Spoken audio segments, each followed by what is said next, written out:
દેશના પૂર્વ વડાપ્રધાન સ્વર્ગીય રાજીવ ગાંધીની પુણ્યતિથિ નિમિત્તે ભરૂચ જિલ્લા કોંગ્રેસ સમિતિ દ્વારા શ્રદ્ધાસુમન અર્પણ કરવામાં આવ્યા હતા।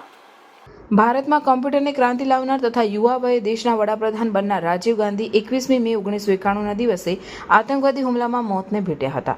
આધુનિક ભારતના શિલ્પી સ્વર્ગીય રાજીવ ગાંધીની પુણ્યતિથિ નિમિત્તે કોંગ્રેસ દ્વારા શ્રદ્ધાંજલિ અર્પણ કરવામાં આવી હતી। સ્વર્ગીય રાજીવ ગાંધીને ડિજિટલ ક્રાંતિના પ્રણેતા પણ ગણવામાં આવે છે।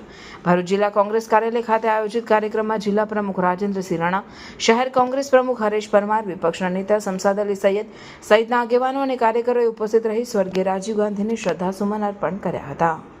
ગરીબ, પછાત અને છેવાડા માનવીના વિકાસ માટે પોતાનું જીવન ન્યોછાવર કરનાર, સ્વપ્નદ્રષ્ટા, ઉદ્યોગોને નીંવ નાખનાર, હિન્દુસ્તાનની વંદમાં ફલક પર ઓળખ ઊભી કરનાર, કોમ્પ્યુટર ક્રાંતિ લાવનાર એવા રાજીવ ગાંધીજીની આજે પુણ્યતિથિ નિમિત્તે અમે જિલ્લા શહેર કોંગ્રેસ સમિતિ વતી એમને કોટી કોટી વંદન કરીએ।